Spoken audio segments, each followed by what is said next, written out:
Cek. Halo, warahmatullahi wabarakatuh. Kita jumpa lagi di mata kuliah interaksi manusia. Untuk pertemuan yang lalu, pertemuan 12, kita telah membahas tentang apa itu CW ya,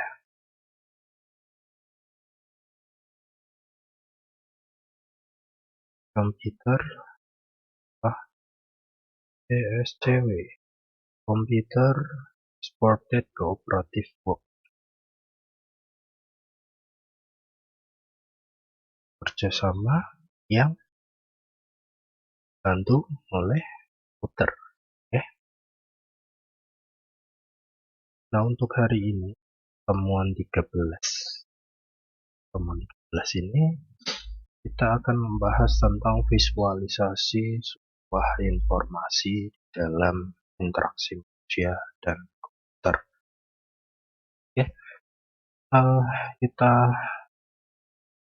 Saya akan coba screen dulu slideshow ini. Ya, seperti ini ya.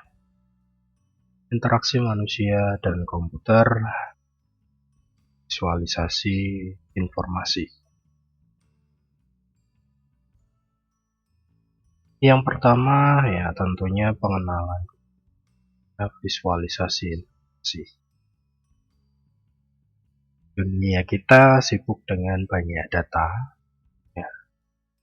Komputer, internet, dan jaringan telah memberikan akses yang lebih mengenai data kepada orang-orang. Nah, masalahnya bagaimana cara kita memanfaatkan data di dalam proses pengambilan keputusan? Salah satu cara mengatasinya dengan menggunakan pendekatan visualisasi informasi. Visualisasi adalah rekayasa dalam pembuatan gambar, diagram, atau animasi untuk menampilkan suatu informasi.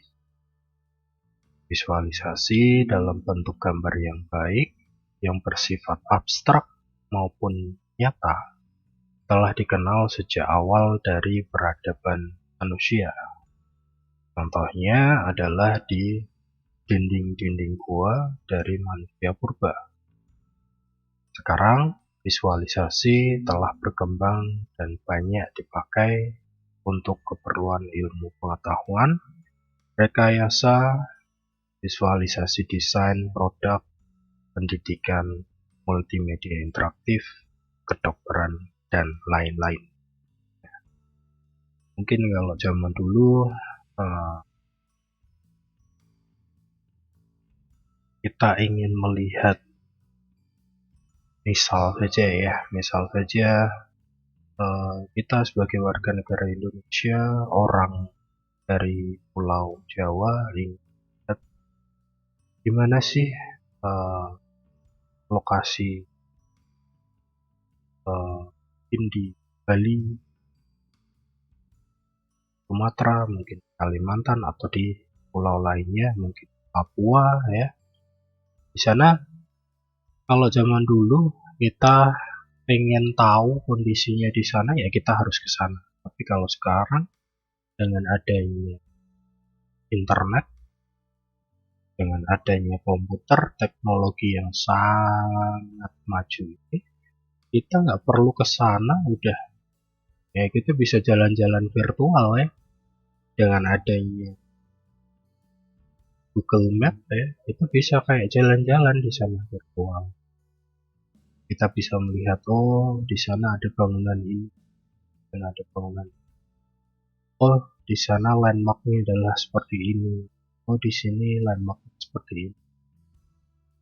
Kita bisa lihat tanpa harus datang ke sana. Ya walaupun mungkin memang lebih menarik kalau kita datang langsung, tapi setidaknya kita bisa memiliki gambaran lebih. Ya kita untuk saat ini ya kita bisa mendapatkan gambaran lebih walaupun belum datang ke sana. Kalau dulu karena belum pernah ke sana, belum ada internet yang semaju sekarang ya, kita harus hanya bisa membayangkan saja, oh di sana itu seperti itu ya. Kalau sekarang kita bayangkan, kita coba cari, oh bentuknya seperti itu, lalu kita bisa membayangkan ya, kurang lebih seperti itu. Jadi kita bisa mendapatkan ya sedikit banyak informasi mengenai suatu tempat ya. Contohnya saja, mendapatkan informasi suatu tempat dari sebuah gambaran visualisasi yang ada di internet. Kemudian animasi pada visualisasi dapat membantu suatu image berpindah ya, berubah dan berganti pada waktu yang bersamaan. Animasi adalah peragaan grafik yang merupakan suatu file yang data-datanya mampu menghasilkan gambar 2 dimensi dan 3 dimensi yang dapat bergerak. Contohnya adalah animasi kursor, jam, icon jam pasir ya, untuk menunjukkan suatu pekerjaan yang sedang berlangsung. Kemudian kartun. Pada web page, animasi ini dapat digabungkan dengan informasi lain dengan menggunakan teknik penyuntingan HTML, Java, dan sebagainya. Ya.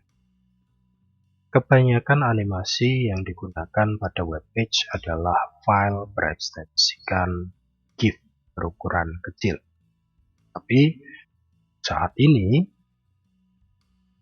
sudah banyak yang menggunakan file berupa video ya.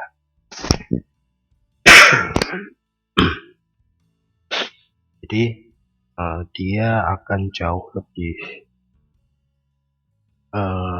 kompleks mungkin ya hasil animasinya.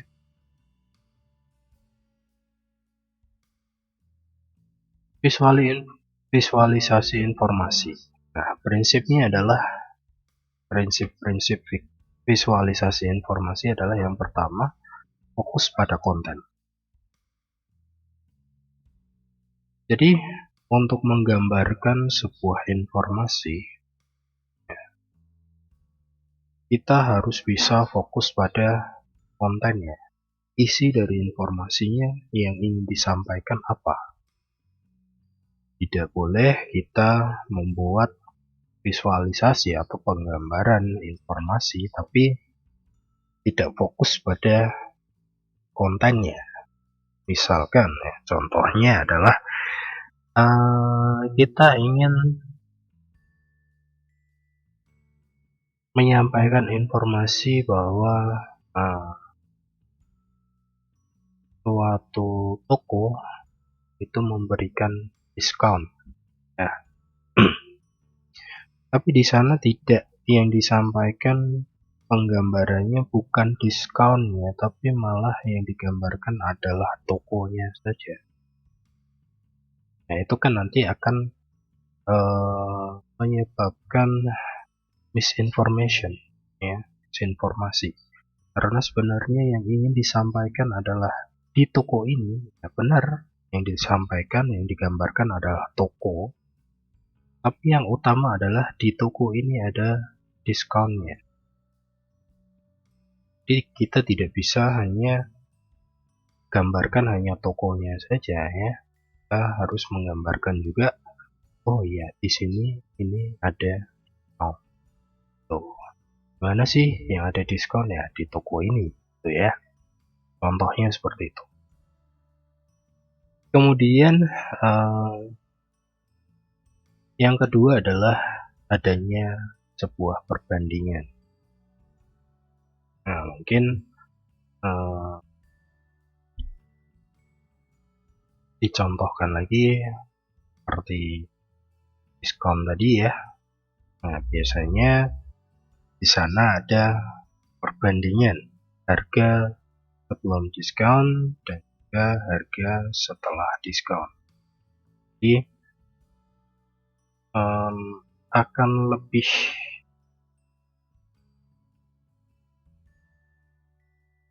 menarik pelanggan ketika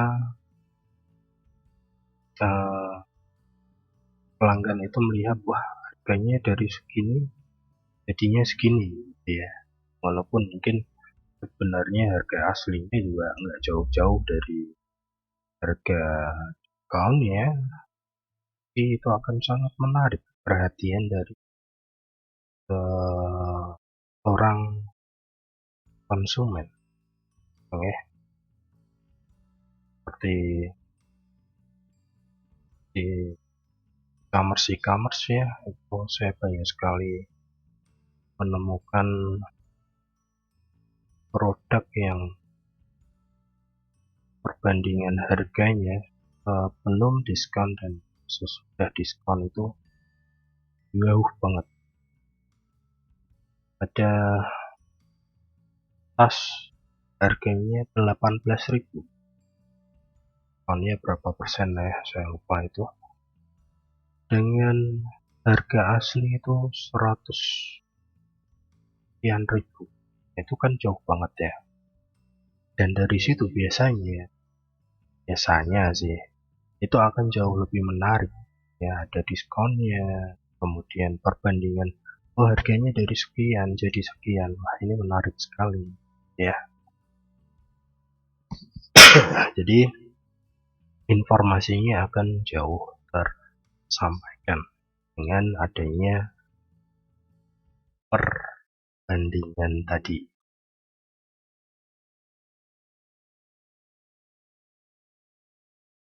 Ya.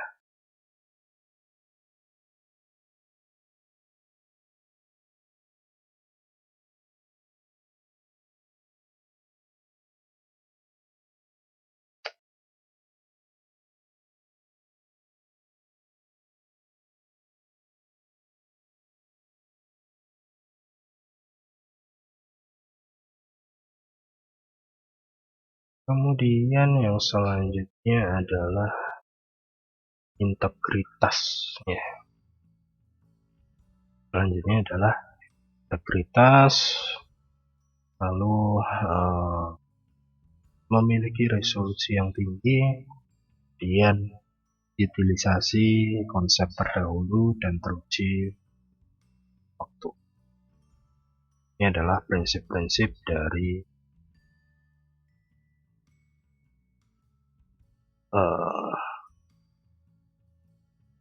visualisasi informasi. Nah, lalu apa sih tujuan dari visualisasi informasi? Ya, yang pertama mengeksplor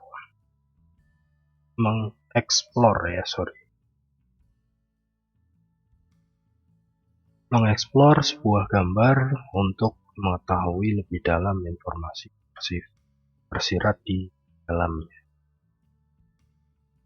Lalu menghitung sebuah gambaran dalam hal perhitungan apapun yang terdapat dalam gambar. Lalu menyampaikan informasi yang ada di dalam gambar tersebut. Kemudian dukungan komputer dalam proses visualisasi informasi, seperti menyimpan data di dalam komputer. Komputer memungkinkan teknik penyimpanan data yang lebih murah dibandingkan dengan cara konvensional menggunakan kertas. Data-data bisa disimpan dalam bentuk digital. Kalau secara konvensional, ini tidak hanya membutuhkan kertas, tapi juga membutuhkan tempat ya untuk menyimpan kertas-kertas ini. Kemudian dengan komputer ya, itu membantu proses komputasi. Komputer dapat meningkatkan kecepatan akses pada data digital yang tersimpan untuk keperluan eksplorasi. Jadi kalau yang menggunakan kertas kan, kalau kita mau mencari data lama itu agak kesulitan ya. Jadi kita harus membongkar tumpukan kertas yang ada, mungkin disimpan di suatu tempat. Kita harus ngecek satu-satu. Kalau di komputer kita tinggal ketik saja apa yang ingin dicari. Nah, di sana sudah bisa kita temukan dengan sangat mudah. Kemudian dari segi penyajian informasi, komputer memungkinkan penyajian informasi ke dalam berbagai bentuk yang dapat disesuaikan dengan keinginan. Jadi informasinya mau disampaikan, disajikan ya, dalam bentuk apa? Gambar, teks, atau video, atau seperti apa? Nah, itu akan jauh lebih mudah daripada yang berupa kertas.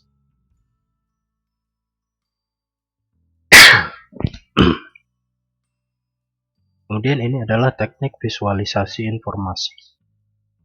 Yang pertama, pengumpulan jumlah. Mengakumulasikan elemen individual ke dalam sebuah unit yang lebih besar untuk menghadirkannya seperti sesuatu yang utuh atau lengkap. Kemudian yang kedua, overview dan detail. Menyediakan baik tinjauan global maupun kemampuan detail zooming.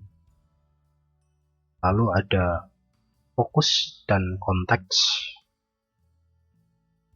Menunjukkan detail dari satu atau lebih daerah di dalam sebuah konteks global yang lebih besar. Dan yang keempat ada drill down. Ini memilih item individual atau set yang lebih kecil dari sebuah tampilan untuk sebuah pendapat detail atau analisis. Lalu yang kelima ada brushing. Memilih atau menunjuk atau menspesifikasikan nilai, kemudian melihat item yang tepat di tempat lain pada tampilan. Nah, di sini ada hierarki visualisasi. Hierarki visualisasi itu merupakan urutan dari item-item di mana item tertentu merupakan induk atau moyang dari item lainnya. Hanya sistem berkas. Kemudian bentuk-bentuk dari hierarki visualisasi itu ada yang berbentuk tree atau pohon. Akar berada di puncak, daun-daun berada di paling bawah. Kemudian ada ide lain atau alternatif.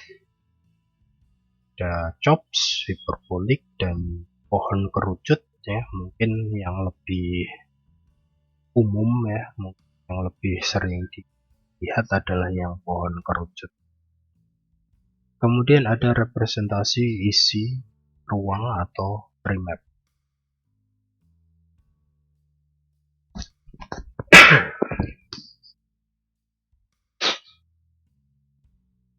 Nah, di dalam visualisasi sebuah informasi itu biasanya tidak hanya berupa gambar atau video saja ya, tapi nanti di sana juga ada penggambaran atau visualisasi audio ya. Jadi di sana ada audio engine. Audio sering disebut sebagai media komunikasi. Audio di dalam sistem komunikasi bercirikan video, sinyal elektrik digunakan untuk membawa unsur bunyi, contohnya pada radio dan televisi. Audio itu terbagi menjadi dua. Ada audio speech. Speech dalam interface berguna untuk keadaan tangan user sibuk, mata user harus memperhatikan sesuatu kondisi yang tidak memungkinkan menggunakan keyboard ya, seperti sedang setir ya, berkendara gitu ya. Lalu ada audio non-speech ya. Audio non-speech itu digunakan sebagai alarm atau warning atau status information, penampilan informasi yang redundant dapat meningkatkan kinerja user. Contohnya, user dapat mengingat suara yang mencerminkan icon tertentu, tapi bukan tampilan visualnya. Seperti ketika ada error, bunyinya seperti apa gitu ya. Kan memiliki fungsinya sendiri di sana. Yang alarm ya.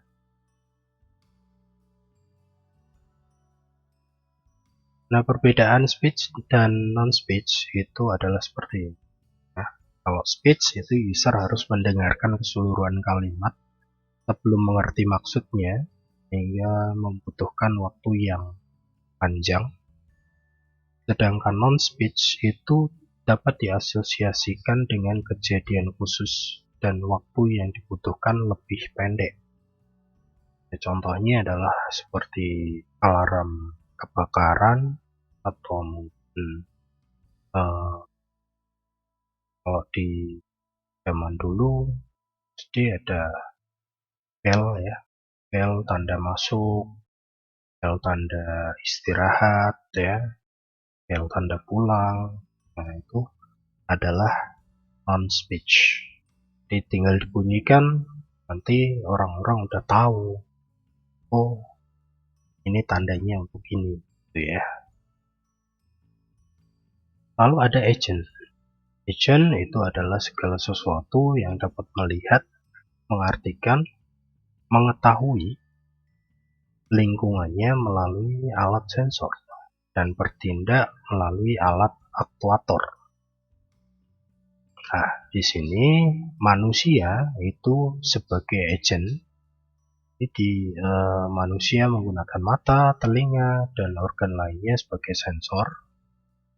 Kemudian tangan, kaki, mulut, dan bagian tubuh lainnya sebagai aktuator. Kemudian ada robot sebagai agent.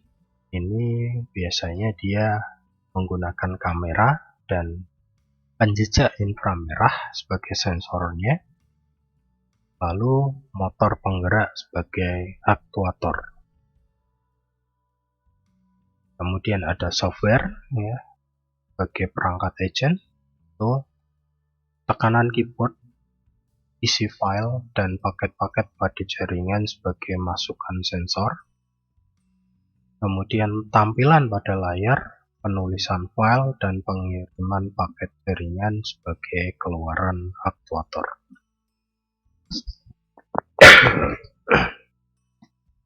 Kemudian ada tipe-tipe agent.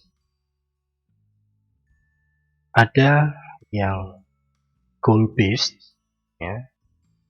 Tujuan-tujuan tertentu dapat dicapai dengan cara-cara berbeda. Kemudian ada juga utility based.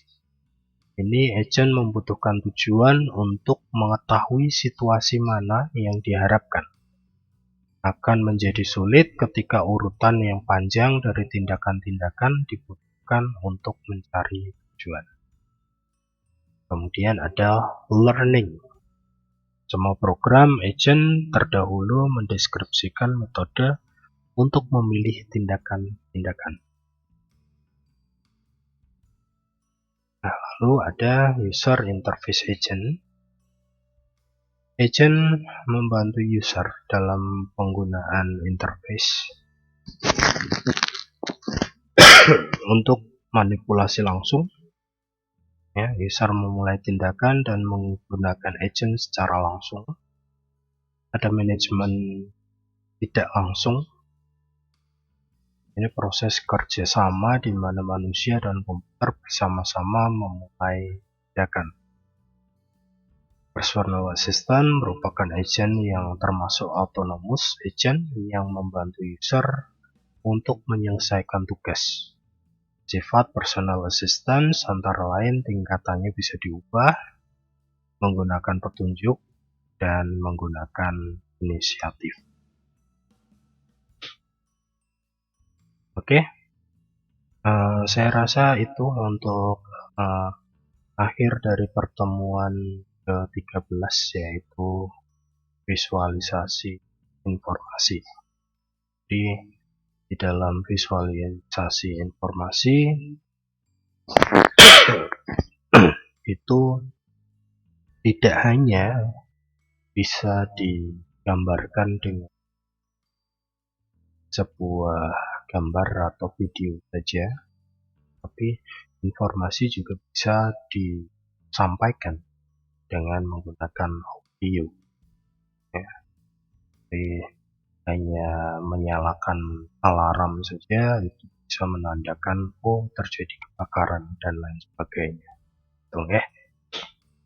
Oke, saya rasa itu saja pertemuan hari.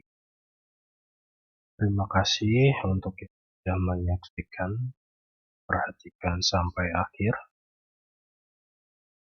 Kita lanjutkan di pertemuan berikutnya, pertemuan 14. Saya akhiri. Sekali lagi terima kasih. Saya akhiri. Assalamualaikum warahmatullahi wabarakatuh. Jumpa.